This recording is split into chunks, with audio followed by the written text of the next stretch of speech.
2025 at 14 hours to receive the address of His Excellency the President on the national budget for financial year 2025-2026 and the Kololo ceremonial grounds to be the precincts of Parliament for the above mentioned purpose, given under my hand at Parliament House, Kampala, this 12th day of June 2025, signed by Anita Annette Among, Speaker of Parliament.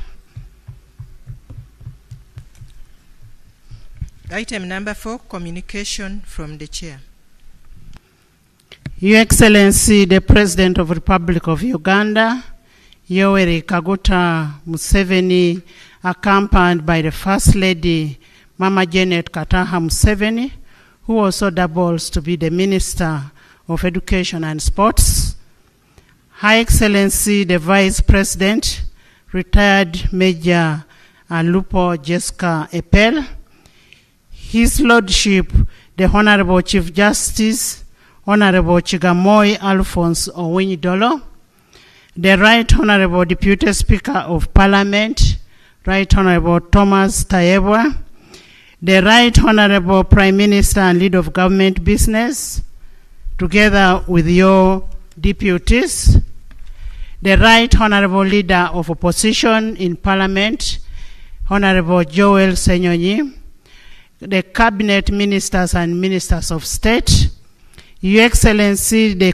Commissioners, Ambassadors and members of the Diplomatic Corps, Honorable Members of Parliament of Uganda and the East African Legislative Assembly, the Vice Chairman of the National Resistance Party, Alhaj Moses Chigongo, members of the Central Executive Committee of NRM Party, the Secretary General of the National Resistance Movement, Right Honorable Richard Trodong, the former national leaders present, traditional and cultural leaders present, the religious leaders who are present here, the Inspector General of Government, IG, Honorable Betty Olive Namisango Kamia, the Chairperson of the Constitutional Commissions, the Head of Public Service and Secretary to Cabinet,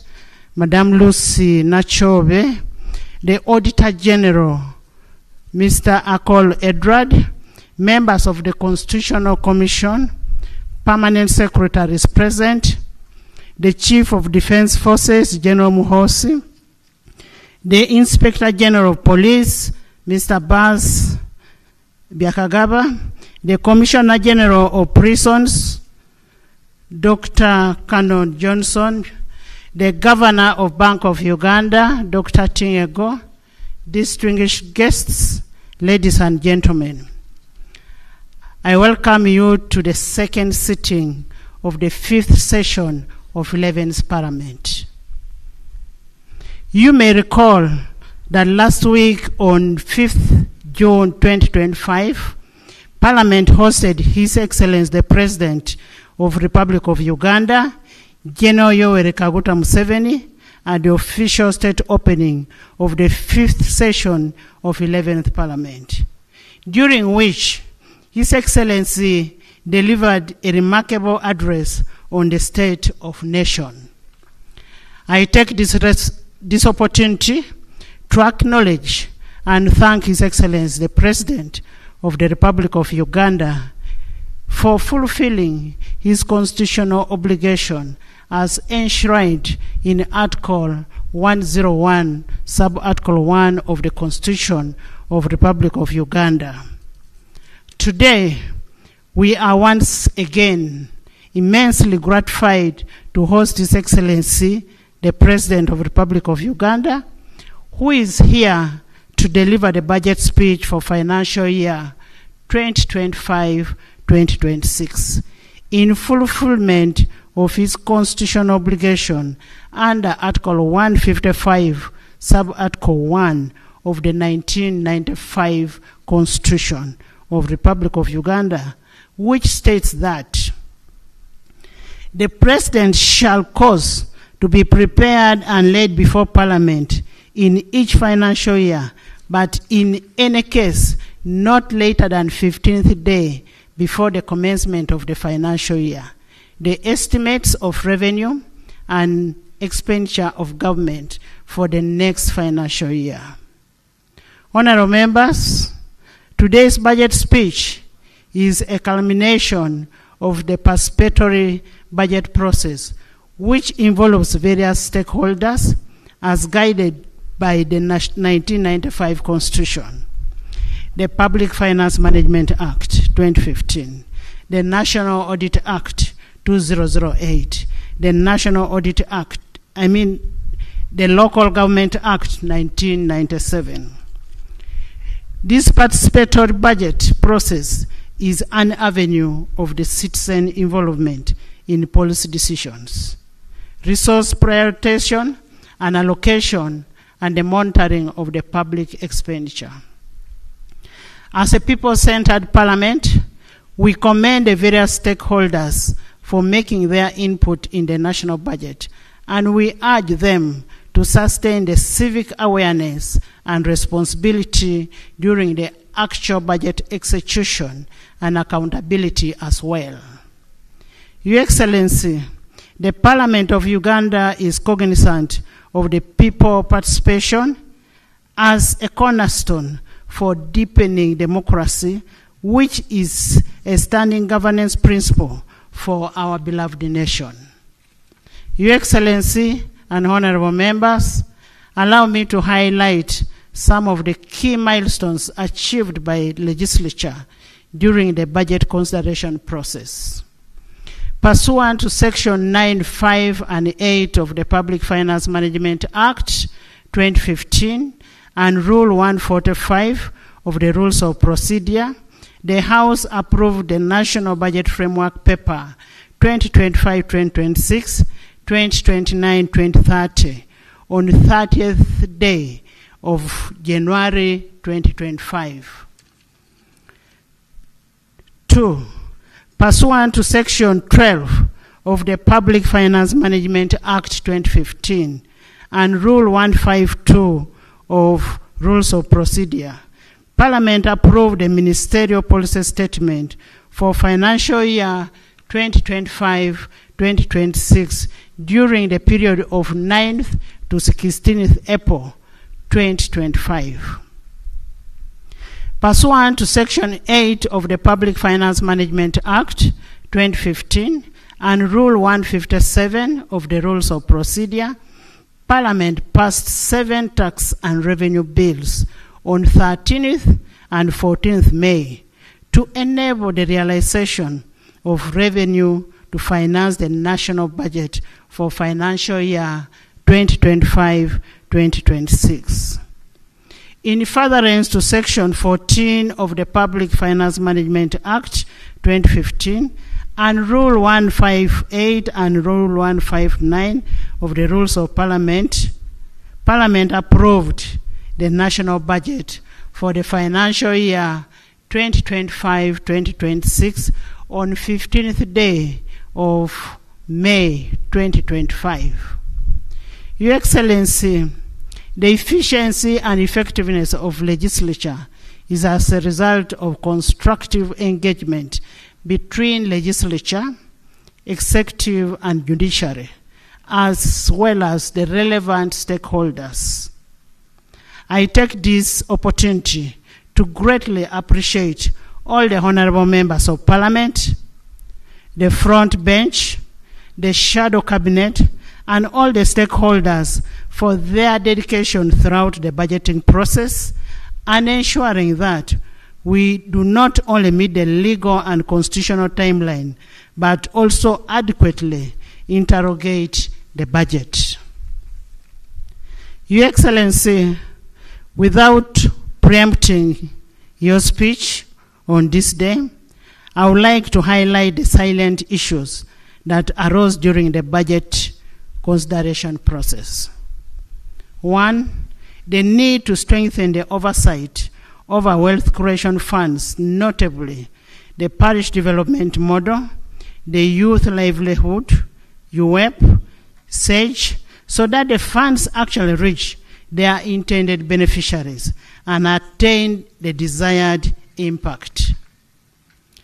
2, to strengthen the implementation and oversight of high-impact projects under the NDP4 so that the intended objectives are achieved.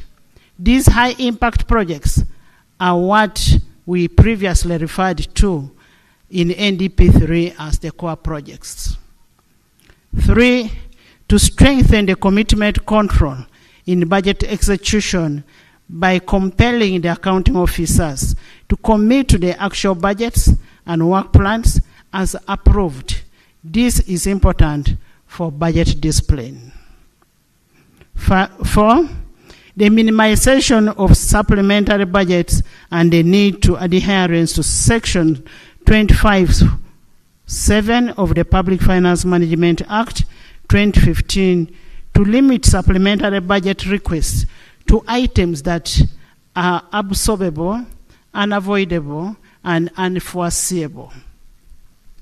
5, the need to adequately plan and resource efficiency management measures to address the prevailing debt burden. The need to increase public investment in productive growth areas such as a MEOGA, parish development model, the 4-acre prosperity model, and deepen the financial inclusion and aid the growth of taxable formal sector so as to widen the tax base and improve on the tax to GDP ratio. Your Excellency, in the spirit of fostering regional integration, Parliament is cognizant of the need for deliberate reforms in customs and immigrations. These requirements and procedures are in order to eliminate the non-tariff barriers and ease the movement of people, goods, and services across the East African community. The need for deliberate intervention to enhance the human capital development as a way of strengthening the competitiveness of Ugandan population. Your Excellency and members, as we embark on financial year 2025-2026, I call upon the accounting officers to ensure the prudent, efficient, and effective utilization of public resources, and that is pursuant to Section 21 and 45 of the Public Finance Management Act 2015. Your Excellency and honorable members, Article 83, Sub-Article 2A of the Constitution of the Republic of Uganda permits members of Parliament to leave and join political parties or political organizations of their choice within 12 months before the end of term of Parliament in order to participate in activities or programs for political parties or political organizations relating to the general elections. I am in receipt of notification from the following members of Parliament who have left the Forum for Democratic Change, FDC, and opted to join the People Front for Freedom, PFF. Honorable Semuju Ibrahim, MP Kira Municipality. Honorable Kabusu Moses, MP Chamuswa County. Honorable Nakato Asinansi, the woman MP of Hoima City. Honorable Kamara Nicholas Tadeus, MP Kabale Municipality. Honorable Karshabe Atkins Godfrey, MP Bukonjo County West. Honorable Mohindo Harold Tony, MP Bukonjo County East. Honorable Namanya Naboth, MP Rubabo County. Honorable Muijuche Francis, MP Buhesh County. Honorable Awol Betty Ochan, Gulu City Woman Member of Parliament. We extend our best wishes to the members as they exercise their freedom of association as enshrined in Article 29 of the 1995. Your Excellency, the President, and honorable members and distinguished guests, I say all this for God and my country.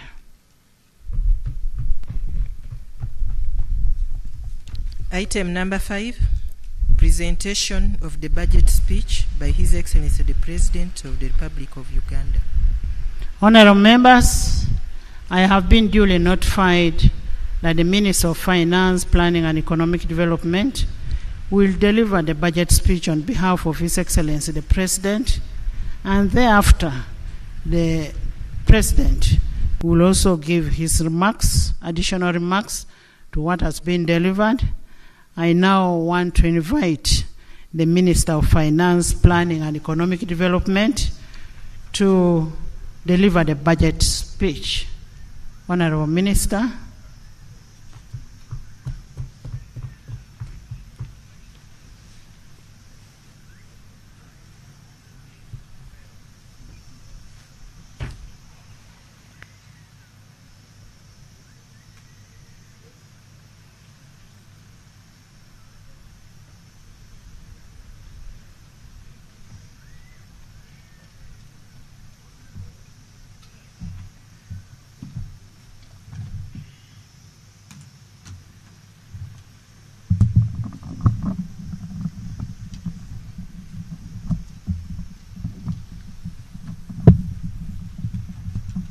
Your Excellency, the President of Uganda,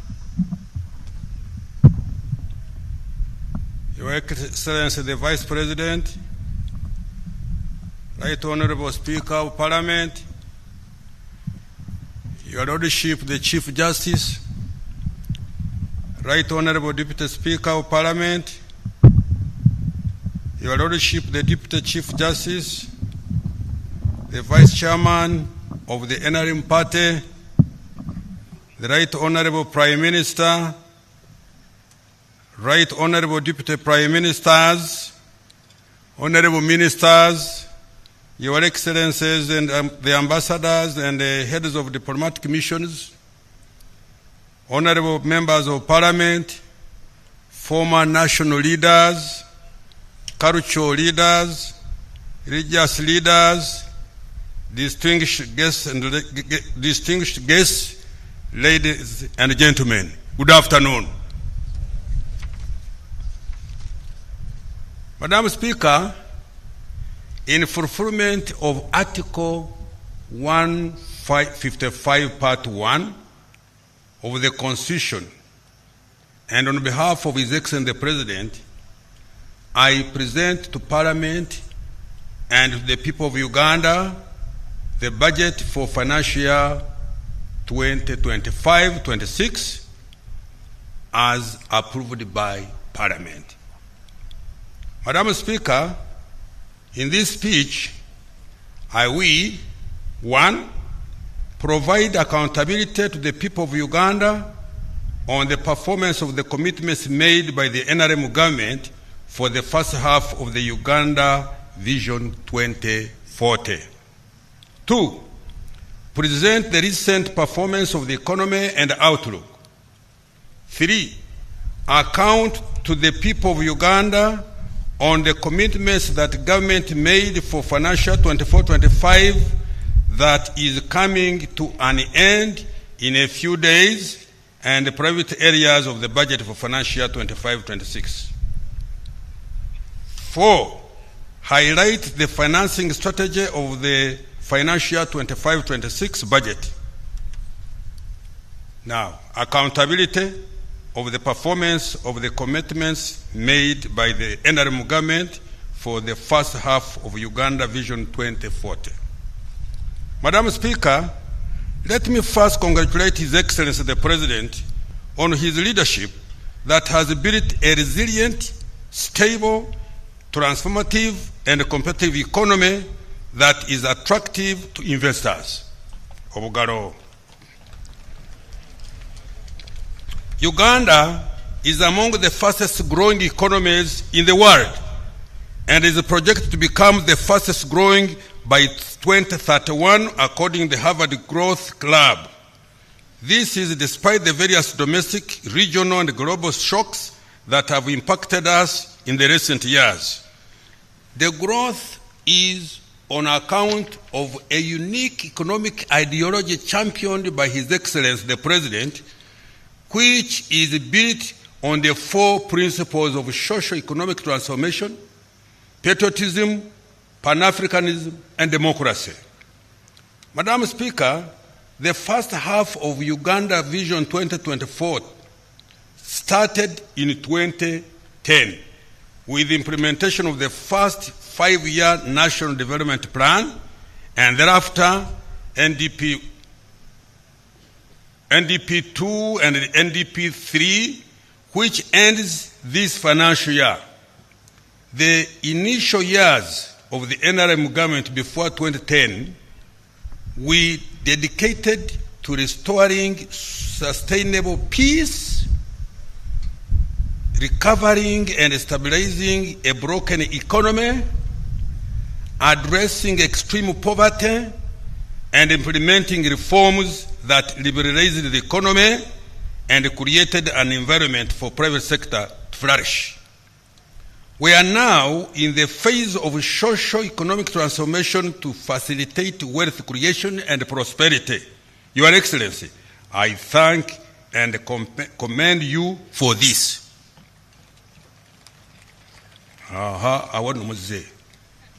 Madam Speaker, the budget for financial year 2025-26 will conclude the implementation of the current NRM manifesto and start the implementation of the 4th National Development Plan. For the next 15 years, the successive national development plans will implement the 10-fold economic growth strategy. This strategy aims to expand the size of the economy to US dollars 500 billion by 2040 from US dollars 61.3 billion estimated this financial year 24-25. Madam Speaker, over the accountability period, government has undertaken targeted investments that have built a firm foundation and strengthened the resilience of our economy. I wish to highlight the following achievements. 1, total peace, security of person and property, political stability have been the foundation upon which sustained high economic growth and wealth creation to be built. 2, the economy more than tripled to shillings 226.3 trillion Uganda shillings, equivalent to US dollars 61.3 billion this financial year 24-25, from shillings 64.8 trillion, equivalent to US dollars 27.9 billion in financial 2010-2011. In March 2024, Uganda met the criteria for graduation from the category of least developed countries. Let me repeat this. In March 2024, Uganda met the criteria for graduation from the category of least developed countries. 4, life expectancy has improved to 68.2 years in financial year 23-24 from 63.3 years in 2010-11 and from 50.4 years in 2002. This has been partly driven by improvements in access to health services, massive immunization campaigns that reduced disease prevalence and child mortality. 5, the population living within a 5-kilometer radius of a health facility is now 91% from about 8% in financial year 2010-2011. And 81% of parishes now have government-aided schools. 6, poverty has decreased by 16.1% in financial 2020-23-24 from 24.5% in financial year 2010-2011. In addition, Madam Speaker, persons in the subsistence economy reduced to 33% in financial year 23-24 from 69% in financial year 2010-2011. Madam Speaker, Uganda is becoming a more equal society. The results of the National Household Survey released by the Uganda Bureau of Statistics last month show that income inequality has declined significantly in the past 4 years. The Gini coefficient, which is a statistical measure used to determine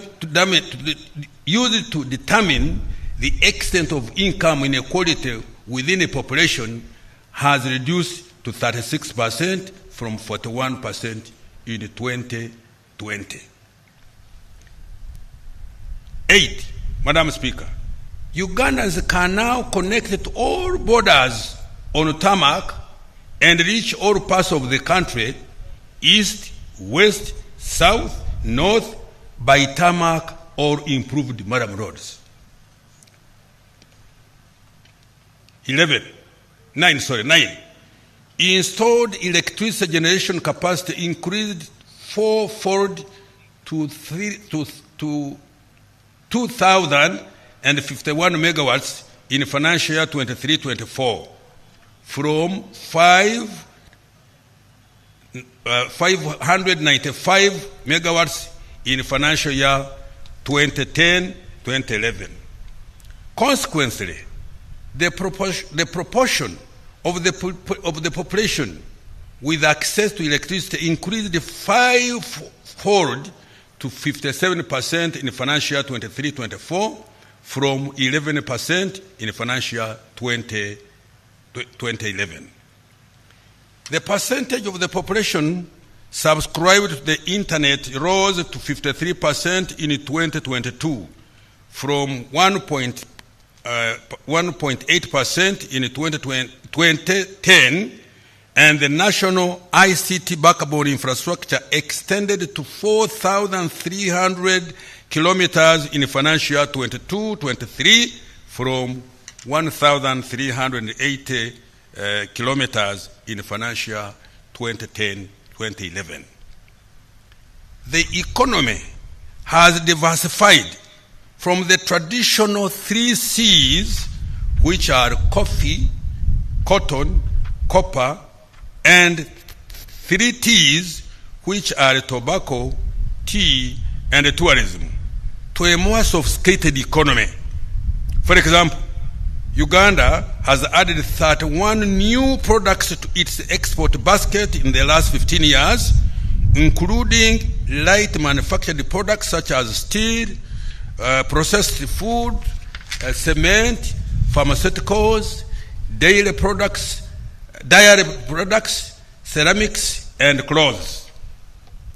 The number of manufacturing units, factories of various sizes, has increased by about 18,000 from 31,757 in 2010-2011 to 50,000 in financial year 2023-24. As a result, this has increased the share of manufactured exports significantly. Madam Speaker, Uganda's economy has been able to achieve all these milestones on account of the right strategy of the NRM government. Let me repeat. Madam Speaker, Uganda's economy has been able to achieve all these milestones on account of the right strategy of the NRM government. Madam Speaker, since the necessary foundation has already been established by intentionally prioritizing investments in infrastructure, the speed of economic transformation is destined to be faster in the medium term. Madam Speaker, the budget for next financial year and over the medium term is focused on people and wealth creation. Consequently, the theme of the next financial year 25-26 remains full monetization of Uganda's economy through commercial agriculture, industrialization, expanding and broadening services, and digital transformation and market access. Current recent economic performance and outlook. Madam Speaker, our economy has strengthened its resilience to domestic and external shocks and is estimated to grow by 6.3% this financial year 24-25. This is after recording growth of 8.6% in the third quarter of this financial year. Last financial year 23-24, the economy grew by 6.1%. In nominal terms, the size of the economy is estimated at shillings 226.3 trillion, equivalent to US dollars 61.3 billion in financial year 24-25, rising from shillings 203.7 trillion, equivalent to US dollars 53.9 billion in financial year 23-24. This is equivalent to US dollars 174.2 billion in purchasing power parity terms. My economists will tell you what that means. 12.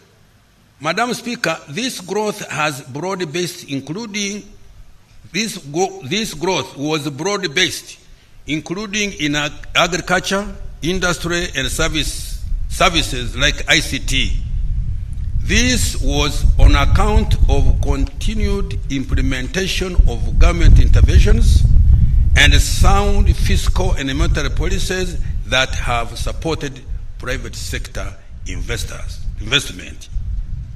Madam Speaker, the impressive economic performance has been driven by His Excellency the President's commitment and deliberate investment in wealth creation initiatives. I thank His Excellency the President for setting the tone and for providing leadership and direction. Madam Speaker, government has invested over shillings 9 trillion in key wealth creation initiatives over the last 10 years. These include Uganda Development Bank, 4.45 trillion, the Parish Development Model, shillings 3.3 trillion by end of financial year 24-25, Emioga, shillings 553 billion, the Youth Livelihood Program, shillings 207.95 billion, the Small Business Recovery Fund, shillings 100 billion, the Agricultural Credit Facility, shillings 495 billion, the Youth Venture Capital Fund, shillings 12.5 billion, Uganda Women Entrepreneurship Program, shillings 168 billion, the Invite Project, shillings 800 billion, the Grow Project, shillings 824 billion, and Uganda Development Corporation, 1.2 trillion, among others. Madam Speaker, the economy is expected to grow faster by at least 7% next financial year 25-26, and to double digits at the onset of oil and gas production. The size of the economy is projected to expand to shillings 254.2 trillion, equivalent to US dollars 66.1 billion in financial year 25-26. This will translate into a higher GDP per capita of US dollars 1,000. Let me repeat this. This will translate into a higher GDP per capita of US dollars 1,324 next financial year compared to US dollars 1,263 GDP estimated for this financial year ending the 30th June this year. Inflation. Madam Speaker, inflation is under control. For the year ending May 2025, the speed at which prices of goods and services rose slowed to 3.4% compared to 4.1% in the same period of the year ago. The slower pace of the increase in domestic prices was due to good export performance and FDI inflows, which led to a stable shilling, increased food production driven by good weather and the parish development model, and the close coordination of the fiscal and monetary policies.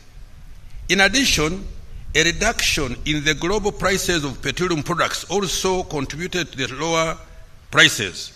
The country has been able to benefit from these lower global prices because of the direct importation of petroleum products by the Uganda National Oil Company, UNOC, which removed middlemen in the petroleum supply chain. Therefore, inflation is expected to remain below the policy target of 5% per annum. Now, exchange rates. Madam Speaker, despite global uncertainties, the Uganda shilling has been among the few most stable currencies in Africa.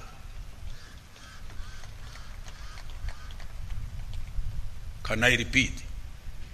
Madam Speaker, despite global uncertainties, the Uganda shilling has been among the few most stable currencies in Africa. The shilling appreciated by 4% year on year in April 2025 compared to the same month in 2024. Uganda's shilling has been ranked the most stable currency in Africa, according to the International Financial Statistics Division of the IMF. This resilience is due to good export performance, strong inflows of foreign direct investment, and tourism receipts.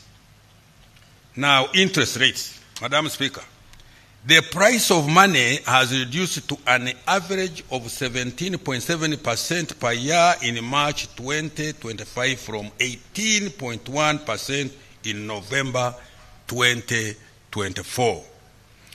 This decline was partly driven by a slight reduction in the Bank of Uganda's reference interest rate and increased lending at lower interest rates to lower risk borrowers. Private sector credit.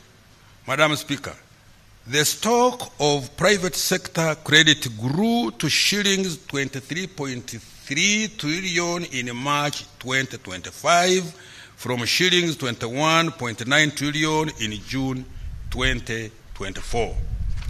This represents growth of 6%. Although this is low, it is expected to increase as private sector activity and household demand continues to recover.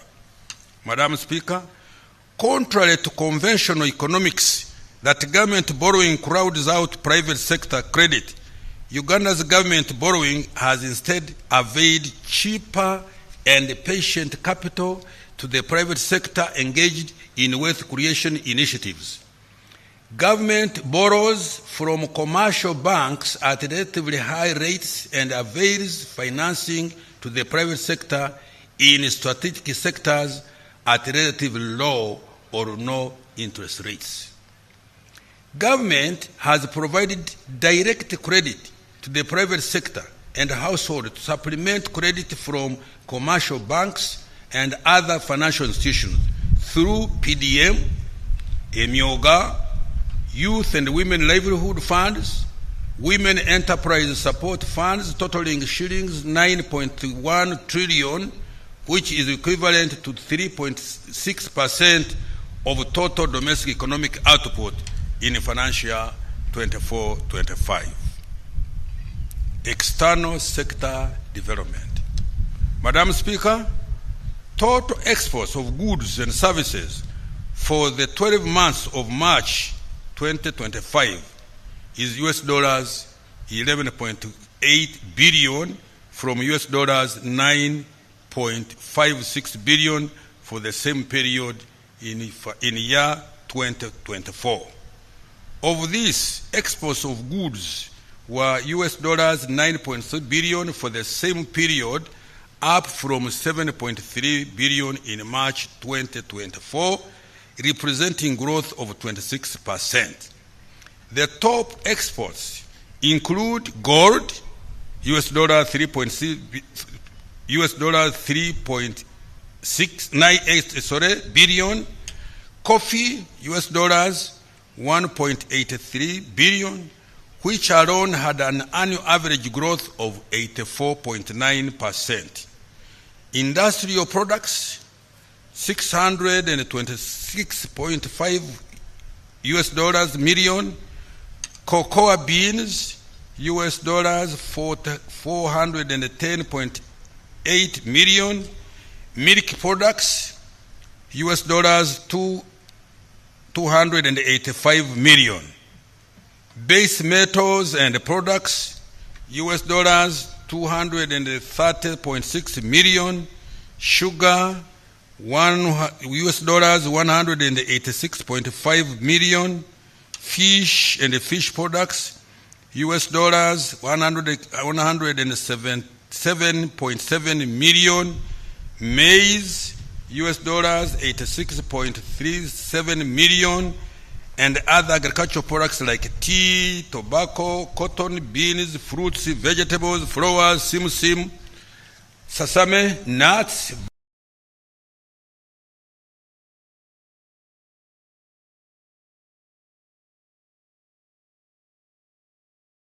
vanilla, and other grains, giving US dollars 575.9 million. Madam Speaker, this financial year, for the first time in the history of Uganda, coffee exports earnings not only exceeded the $1 billion mark, but are on track to double to US dollars 2 billion per year. While it took the country more than a century to reach US dollars 1 billion earnings per annum from coffee, it has taken just 1 year to double these earnings. This is an example of the kind of economic leap envisioned under the tenfold growth strategy. I therefore implore Ugandans to grow more coffee and, most importantly, add value to our coffee before we export it for higher earnings. Madam Speaker, for the year ending March 2025, the Middle East was Uganda's top export destination, followed by the East African Community, Asia, and the European Union. Uganda recorded large trade surpluses with the Middle East worth US dollars 186.3 million, and the European Union worth US dollars 117.7 million. The main export commodities to these markets were coffee, industrial, and mineral products. Madam Speaker, I wish to note that His Excellency the President, Madam Speaker, I wish to note that His Excellency the President's message and a deliberate strategy of increasing the share of manufactured exports in total exports has started producing positive results. New research by the Harvard Economic Growth Lab shows that Uganda has become more complex for its level of income. This means that while earnings from traditional exports like coffee are significantly increasing, their contribution to the total export basket is declining. New products that require more advanced production technology than that expected for our level of income are contributing an increasing share of our total exports. According to the study, in the last 15 years, Uganda added 31 new products to its export basket. Among these are ICT equipment,